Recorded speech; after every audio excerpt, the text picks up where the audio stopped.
Silaturahim dan Diskusi Nasional Produktivitas Aprodi 2023 digelar secara hibrida laring dan daring dengan mengambil tema Peningkatan Produktivitas Mendorong Pertumbuhan Ekonomi Menuju Indonesia Emas 2045.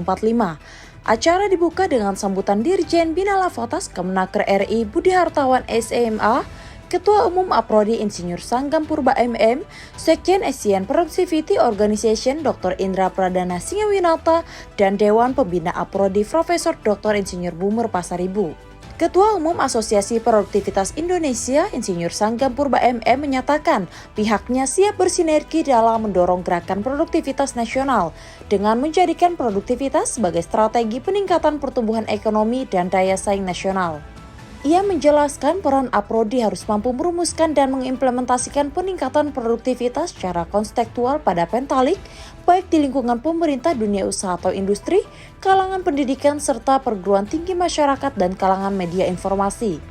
Lanjut Sanggam dalam sambutan acara Silaturahim dan Diskusi Nasional Produktivitas pada Sabtu 29 Juli 2023 di Jakarta. Hal ini tentu saja menuntut ketersediaan SDM yang profesional dan kompeten di bidang peningkatan produktivitas sesuai dengan keahlian masing-masing, sekaligus menjadi kader produktivitas di berbagai kalangan. Selain hal itu, tidak kalah penting adalah perlunya penyiapan alat, metode, dan teknik baru yang benar-benar applicable dan mudah dipraktikkan serta sesuai untuk kondisi Indonesia.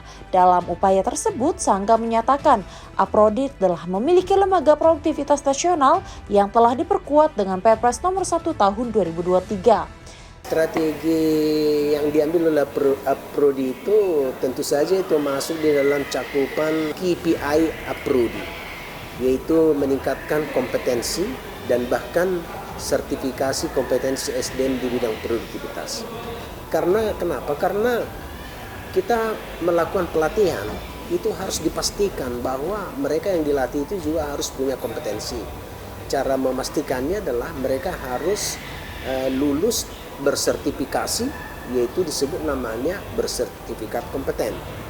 Nah, dengan demikian Aprodi mengambil peran di situ karena pemerintah sudah mengeluarkan keputusan-keputusan ataupun regulasi-regulasi yang mengatur tentang wajib sertifikasi kompetensi. Sebut saja misalnya Kepmenaker 115 tahun 2022 kemarin. Disebut itu wajib sertifikasi kompetensi salah satu produktivitas.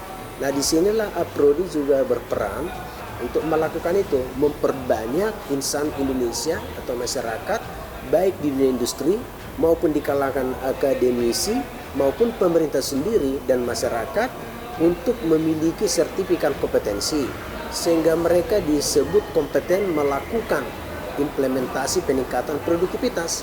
Apakah mereka sebagai konsultan, apakah mereka sebagai ahli produktivitas, apakah mereka sebagai pengukur produktivitas, sebagai auditor produktivitas, dan macam-macam. Itu yang saya sebutkan barusan itu adalah okupasi produktivitas yang tertuang dalam Kepmenaker nomor 238 tahun 2020 kemarin.